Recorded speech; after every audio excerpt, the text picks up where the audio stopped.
अच्छा, आज मैं ज्योग्राफी का कंटेंट लेकर आया हूँ।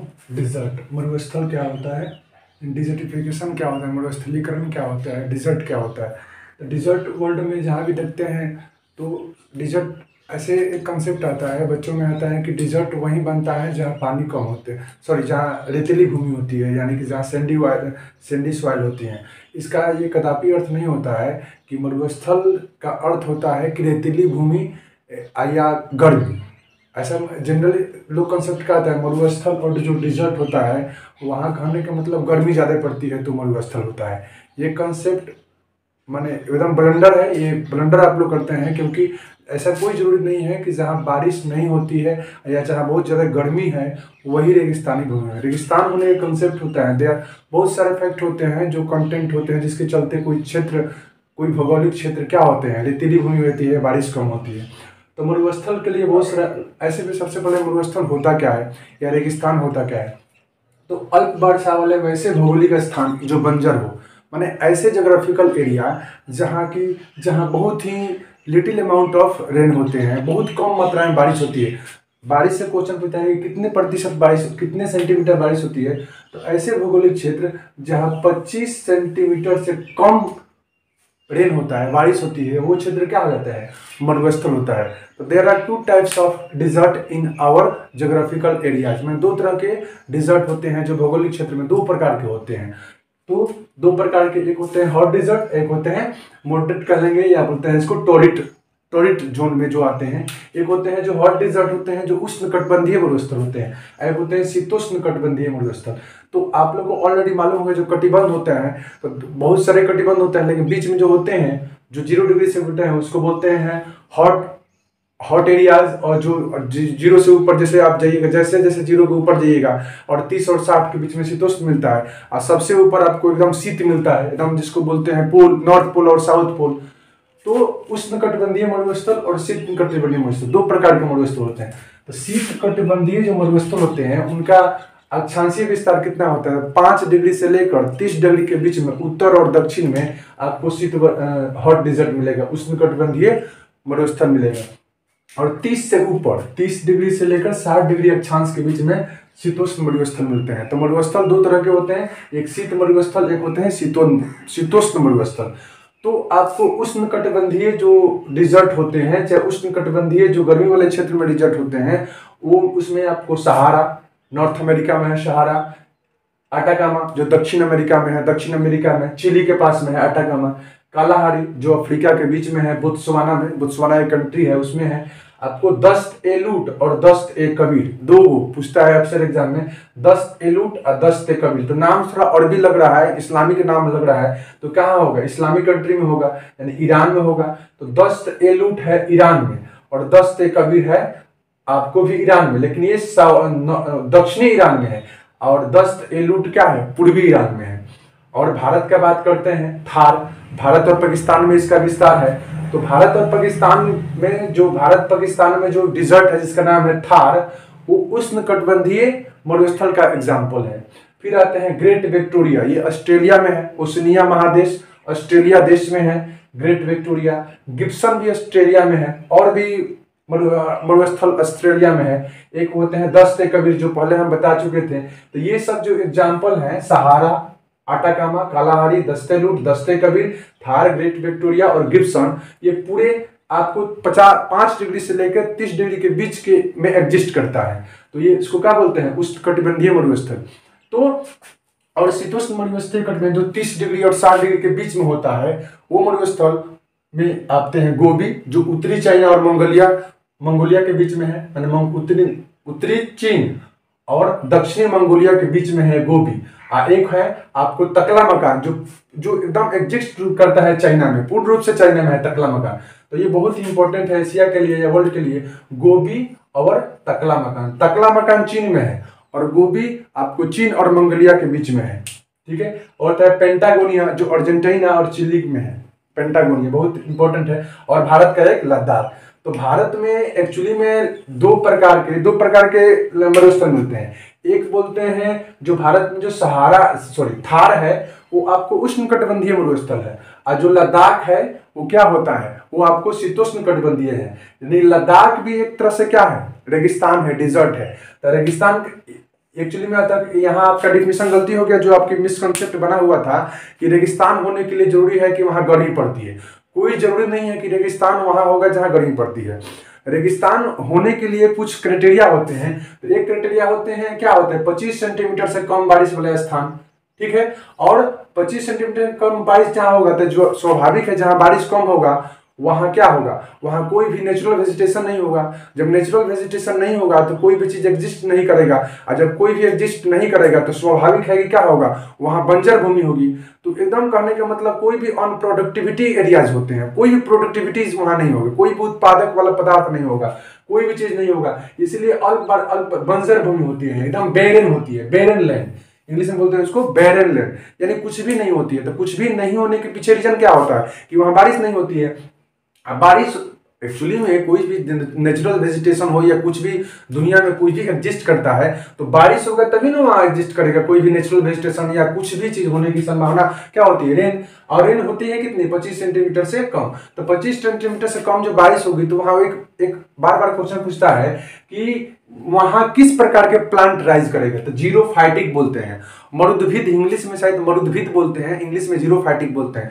तो जीरोफाइटिक प्लांट या जीरोफाइटिक जो भी प्लांट वहां राइज करेंगे तो उनकी पत्तियां नहीं होती है, पत्तियां कन्वर्ट करेंगे स्पाइन में या थ्रोन में, कांटा में बदल जाएगी, या पत्ती जो भी होगी छोटी होगी। इसके रीजन बायोलॉजी में पढ़ना है कि जो भी रेगिस्तानी भूमि में या मरुस्थलीय क्षेत्र में जो प्लांट होती हैं उसकी पत्तियां बहुत छोटी छोटी होती हैं और ना के बराबर होती हैं, उसमें कांटा बन जाएगा। जैसे कि हमारे भारतीय उपमहाद्वीप में देखें तो नागफनी का जो पौधा होता है तो नागफनी में कांटा होता है। तो कांटा क्या होता है, कांटा इसलिए प्लांट में होता है, उसमें होता है क्योंकि नागफनी कम से कम पानी पीती है, कम से कम पानी की जरूरत होती है नागफनी में, क्योंकि रेगिस्तान में तो पानी मिलेगा नहीं। अभी बता दिए कि अल्प वर्षा वाला स्थान, जब पानी मिलेगा नहीं तो उसकी पत्तियां में क्या होता है, वाष्पोत्सर्जन कम होगा। तो वाष्पोत्सर्जन कम होगा तो एरिया कम चाहिए उसको, तो एरिया जस्ट लीफ क्या होता है, स्पाइन में कन्वर्ट कर जाता है या थ्रोन में बदल जाता है। तो पत्तियां जो कांटा होता है, जैसे मान लीजिए कि भारतीय उपमहाद्वीप में एक आपको प्लांट होता है, बहुत सारे प्लांट होता है जिसमें जैसे मान लेते हैं कि एक फूल होता है उसमें कांटा होता है। तो कांटा क्या होता है, पत्ता का ही रूप होता है। कांटा तभी बनता है क्योंकि पत्ता बड़ा होगा तो पानी राइज ज्यादा करेगा। जैसे केला का पत्ता ज्यादा बड़ा हो इसलिए होता है क्योंकि केला के लिए बहुत सारा पानी चाहिए। जो प्लांट बहुत सारा पानी पिएगा तो बहुत सारा पानी वाष्प के रूप में निकालेगा भी। तो पानी ज्यादा निकालेगा तो क्या होना चाहिए, उसका एरिया ज्यादा होना चाहिए। और कांटा जो भी प्लांट होते हैं जो जिसमें कांटा होता है वो पानी कम से कम लेता भी है और कम से कम राइज भी करता है। तो रेगिस्तान में तो ऑलरेडी पानी नहीं होता है, तो प्लांट के लिए जब पानी होगा ही नहीं तो पानी क्या हो जाएगा, पत्ता जो क्या हो जाएगा, कांटा में बदल जाएगा। तो आपसे मरुद्भुज यानी मरुस्थल में किस प्रकार के प्लांट होते हैं, जीरोफाइटिक प्लांट। तो लिखे भी हैं जीरोफाइटिक प्रकार के पौधे पाए जाते हैं जिसकी पत्तियां नुकीली होती है और पत्तियां बदल जाएगी किस में, स्पाइन में या थ्रोन में। अधिक ऐसे भी याद रखिए जितने भी वर्ल्ड में जितने भी तो मैंने अप्रोक्सीमेटली 70 या 80% के ऊपर जितने भी डिजर्ट एरियाज होते हैं, चाहे मरुस्थल वाला होते हैं किसी देश में, तो वो क्या होते हैं, किसी भी देश या महाद्वीप के पश्चिमी साइड होते हैं। इसके रीजन बाद में बताएं क्यों होता है, क्योंकि बारिश कम होता रीजन होता है क्या, जितनी मानसूनी क्षेत्र होती है सब पूर्वी भाग में होती है। जितने भी महादेश या देश में कहें मानसूनी भाग पूर्व साइड होंगे और जितने भी रेगिस्तान होंगे क्या होंगे, पश्चिम होंगे। इसका एक परफेक्ट रीजन होता है, कभी हम चर्चा कर देंगे। जैसे कि देखिए पश्चिम भाग में कौन कौन है, सब नहीं है, 70 से 80% रेगिस्तान जितने वर्ल्ड में है, रेगिस्तानी भूमि या मरुस्थलीय भूमि सब क्या है, किसी भी देश या महादेश के पश्चिम साइड है। जैसे देखिए आटाकामा, तो आटाकामा क्या है, साउथ अमेरिका महादेश के पश्चिमी भाग में है। यहाँ लिख छूट गया है पश्चिमी भाग, ठीक है। अब देखिए सहारा, तो सहारा अफ्रीका के पश्चिमी भाग में है, पश्चिम से लेकर पूर्व तक है, मध्य तक भी है, बहुत सारे देश आते हैं इसमें। तो इसमें अफ्रीका के क्या है, पश्चिम भाग में है सहारा। गिब्सन ये क्या है, ऑस्ट्रेलिया के पश्चिम भाग में है गिब्सन बहुत बार पूछा है, एक बार बिहार एसएससी और एक बार बीपीएससी में पूछा है गिब्सन क्या बोलते हैं, मरुस्थल या डिजर्ट कहाँ है। अब देखो सोनोरन ये नॉर्थ अमेरिका में है, अमेरिका और मैक्सिको के बीच में है। ये भी क्या है, या पूर्वी पश्चिमी भाग में है। यानी कि अमेरिका का मैप देखिए, इस प्रकार का अमेरिका का मैप बनेगा, जो भी इस प्रकार का बनेगा तो आपको इस साइड है, यहाँ है। यानी कि अमेरिका कॉन्टिनेंट, अमेरिका देश की बात नहीं कर रहे हैं, अमेरिका कॉन्टिनेंट के एकदम दक्षिणी भाग में, और मैक्सिको के उत्तरी भाग में आपको क्या होना है, सोनूरम, ये भी है पश्चिम भाग में। अब देखते हैं कालाहारी, अधिकांश भाग पश्चिम भाग में है कालाहारी, ये अफ्रीका कंटिनेंट में है और देश का नाम बोत्सवाना, नामीबिया और दक्षिणी अमेरिका के पश्चिमी भाग में है। कौन, कालाहारी। नामीब, ये नामीबिया में है, नामीबिया यानी कि नॉर्थ अमेरिका, साउथ अमेरिका के पश्चिम में।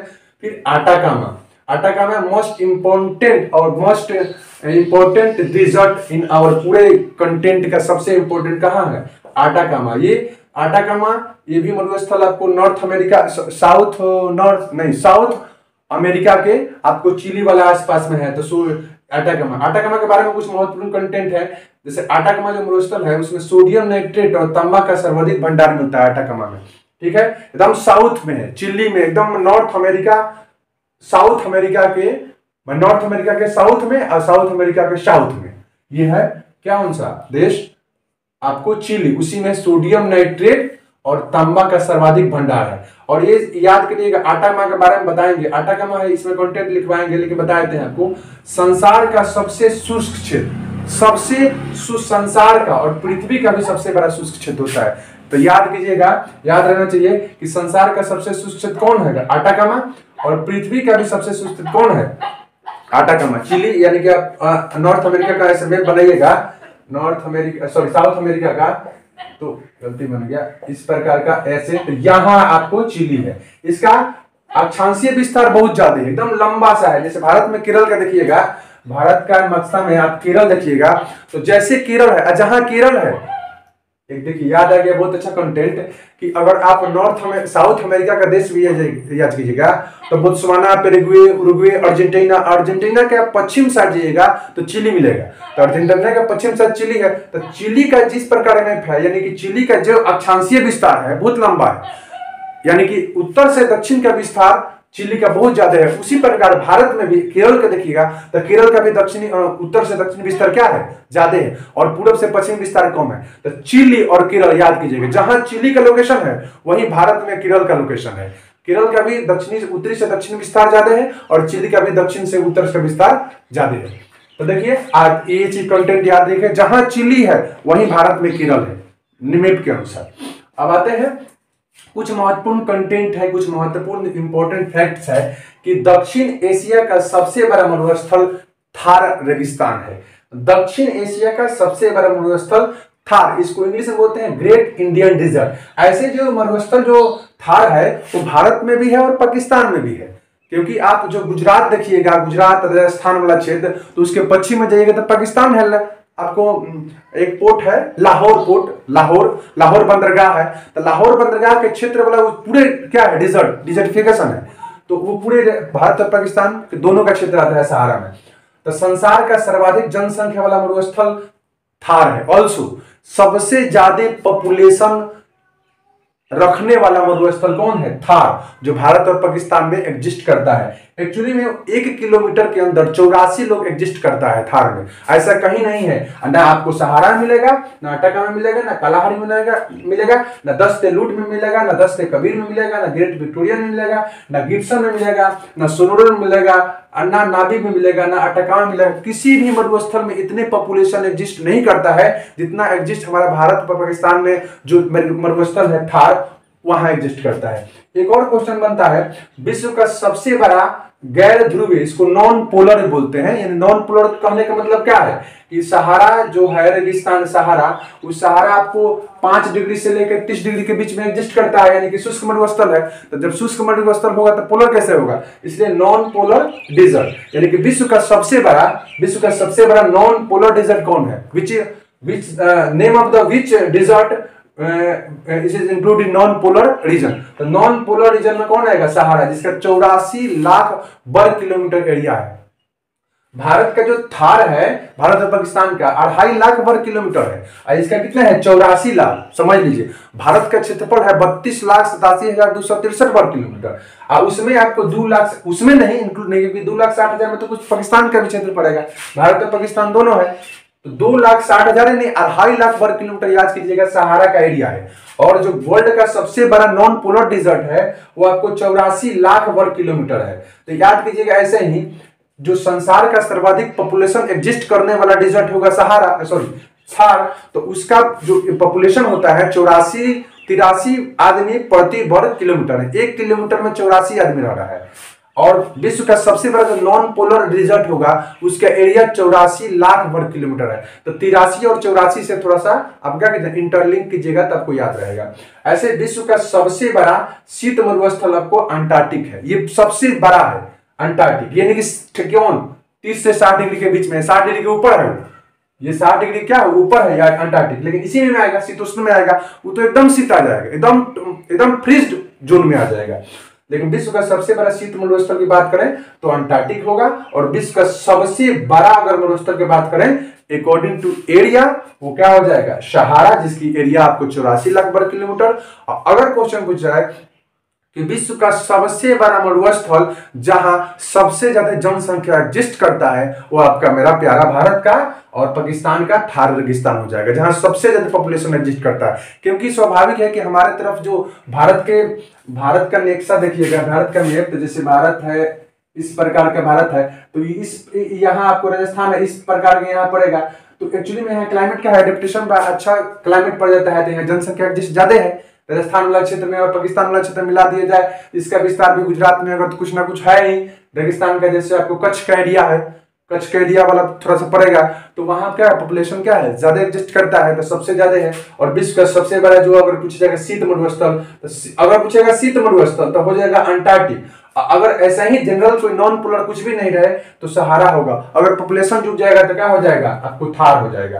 तो ये कंसेप्ट है मरुस्थल के। बार बार क्वेश्चन आप लोगों से दिक्कत होता है कि मरुस्थल एक्चुअली में होता क्या है।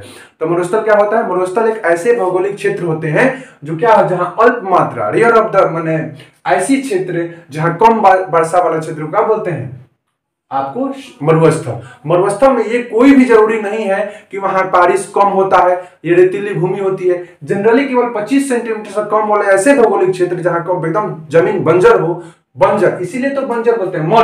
मरु में क्या होता है एकदम बैरन, कुछ भी नहीं होता है, कुछ भी नेचुरल वेजिटेशन नहीं होता है, एकदम बैरन चीज है। तो बैरन वाले क्षेत्र को क्या बोलते हैं मरुस्थल। मरुस्थल दो प्रकार के होते हैं, एक आपको क्या बोलते हैं उष्णकटिबंधीय मरुस्थल यानी कि गर्मी वाला क्षेत्र में मरुस्थल, एक होते हैं शीतोष्ण। तो गर्मी वाले 5 डिग्री से 30 डिग्री के बीच में, इक्वेटर से 5 डिग्री ऊपर और 5 से लेकर 30 के बीच में, और फिर इक्वेटर 0 से लेकर साउथ में अगर आएंगे तो 30 से 60 के बीच में एग्जिस्ट करता है। जो भी अक्षांशीय विस्तार इसकी अक्षांश। अगर कोई पूछेगा अगर कोई पूछे कि उष्णकटिबंधीय जो मरुस्थल होते हैं उनका अक्षांशीय विस्तार कितना होता है तो 5 डिग्री से 30 डिग्री। अगर कोई पूछेगा कि जो शीतोष्ण कटिबंधीय मरुस्थल होते हैं उनका अक्षांशीय विस्तार कितने होते हैं तो 30 डिग्री से 60 डिग्री के बीच में। इसमें कौन कौन है तो गोबी जो उत्तरी चाइना और मंगोलिया के बीच में है, तकलामकान जो एकदम चाइना में है, पेंटागोनिया जो अर्जेंटीना और चिली में है, और भारत में लद्दाख। यानी भारत में दो रेगिस्तान है, दो मरुस्थल वाले मरुस्थलीय क्षेत्र है। एक है आपको शीत में या शीतोष्ण में और एक पड़ेगा आपको उष्ण में। तो उष्ण वाला में सहारा और शीतोष्ण में लद्दाख। ऐसे लद्दाख का जो क्षेत्र होता है ना भारत में सबसे कम बारिश लद्दाख वाले क्षेत्र में होता है। रेगिस्तान से भी राजस्थान से भी कम बारिश कहाँ होता है लद्दाख में, क्योंकि टेम्परेचर कम होता है। और टेम्परेचर कम ऐसा रीजन नहीं है कि टेम्परेचर जहां कम हुआ बारिश कम होगा, लेकिन यह सबसे कम बारिश लद्दाख वाला क्षेत्र में और सबसे ज्यादा ठंडी वाला क्षेत्र जो लद्दाख के होते हैं जिसको द्रास बोलते हैं। भारत का द्रास एक ऐसा क्षेत्र है जो सबसे ज्यादा ठंडा वाला क्षेत्र है द्रास, जो लद्दाख के आसपास ही है। DRASH। अगर सबसे ठंडा पूरा वर्ल्ड में बात करेंगे तो रशिया में आपको व्लादिवोस्तोक और वाले क्षेत्र आते हैं जो पश्चिमी रशिया के पूर्वी क्षेत्र हैं जहां सबसे कम टेम्परेचर होता है। अब आते हैं इसके बारे में बता दिए रेगिस्तान क्या होता है, ये किस प्रकार का, दो प्रकार के रेगिस्तान, दो प्रकार के मरुस्थल होते हैं। 5 डिग्री से 30 डिग्री के बीच में, 30 से 60 के बीच में एग्जिस्ट करता है। ये इंपॉर्टेंट फैक्ट हमेशा याद कीजिएगा। और याद कीजिएगा जो इंपॉर्टेंट है ये है कि रेगिस्तान होने के लिए क्या जरूरी है, जब 25 सेंटीमीटर से कम बारिश वाले स्थान ही होंगे। उस किस प्रकार के प्लांट वहां निकलते हैं जीरोफाइटिक। और जितने भी विश्व के 70 से 80% जो मरुस्थल होते हैं सब उस देश या महादेश के पश्चिमी साइड में होते हैं। जैसे सहारा है, अटाकामा है, कालाहारी है, दस्तेलूट है, थार है, ग्रेट विक्टोरिया है, गिब्सन है, ये चीज ये कंटेंट है। यानी ऐसा नहीं है कि इतना जो लिखे हुए हैं वही मरुस्थल, लेकिन जनरली जो फेमस है, जो जिस बारे में एग्जाम में पूछता है, जो इंपॉर्टेंट आपको डिजर्ट एरियाज, वो आपको हम इंक्लूड कर दिए हैं, सब बता दिए हैं। ये इंपॉर्टेंट फैक्ट है। दक्षिण एशिया का सबसे बड़ा मरुस्थल थार, संसार का सर्वाधिक जनसंख्या एग्जिस्ट करने वाला मरुस्थल आपको थार और सबसे कितना एरिया है, एरिया से मतलब एरिया है 2.5 लाख वर्ग किलोमीटर इसका थार का, और आदमी कितना एग्जिस्ट करता है, तो 1 किलोमीटर में 84 आदमी एग्जिस्ट करता है, 84 व्यक्ति प्रति वर्ग किलोमीटर। विश्व का सबसे बड़ा नॉन पोलर मरुस्थल सहारा 84 लाख एरिया, और विश्व का सबसे बड़ा शीत मरुस्थल अंटार्कटिका। ठीक है, याद रहेगा आपको, ये कंसेप्ट को 2-3 बार इसको देखिएगा, एकदम आपको याद हो जाएगा रेगिस्तान क्या होता है। ये याद जरूर कीजिएगा, 25 सेंटीमीटर से कम बारिश वाले क्षेत्र को, 25 सेंटीमीटर कम वाले भौगोलिक क्षेत्र को क्या बोलते हैं, मरुस्थल। ऐसे मरुस्थल, ऐसे प्लेस जहां कुछ भी नेचुरल वेजिटेशन नहीं होता है। अच्छा, रेगिस्तान में जाइएगा, राजस्थान में जाइएगा, तो कोई भी नेचुरल वेजिटेशन होता है, कुछ भी नहीं होता है। अरे इंदिरा गांधी जो कैनल जब से बनी तब से रेगिस्तान में कुछ होने लगा, नहीं तो इंदिरा गांधी जब नहर नहीं थी वो उसमें कुछ बंजर था, कुछ भी नहीं हो पाता था, तो इसलिए बंजर एकदम बैरन अनप्रोडक्टिविटी एरिया जहाँ कुछ भी नहीं होता है। रीजन क्या है, बारिश में जब हम पढ़ाएंगे क्लाइमेटोलॉजी तो उसमें बताएंगे कि क्यों बारिश वहां नहीं होता है, रीजन क्या है। तब तक के लिए नमस्कार। और एक चीज और बताना भूल गया हूं, जिसमें मेरा चैनल है GS Express by AK sir. आप जाइएगा यूट्यूब पर, सर्च कीजिएगा GS Express by AK sir, उसको आप क्या कीजिएगा, सब्सक्राइब कर दीजिएगा, लाइक कर दीजिएगा, और जो भी कमेंट बताइएगा, जो भी, क्योंकि कमेंट एक आया हुआ था सर मरुस्थल के बारे में थोड़ा सा बता दीजिए, तो मरुस्थल के बारे में मैंने चर्चा कर दिया। ठीक है, कुछ भी कमेंट में लिखिएगा, जो भी कंटेंट, जो भी आपको समझ में नहीं आ रहा है किसी भी सब्जेक्ट का, मैंने उसको कोशिश करूंगा, भरसक प्रयास करूंगा कि उसके अच्छे से अच्छे इंफॉर्मेशन आपको मैं प्रोवाइड करूं। तब तक के लिए जय हिंद, जय भारत।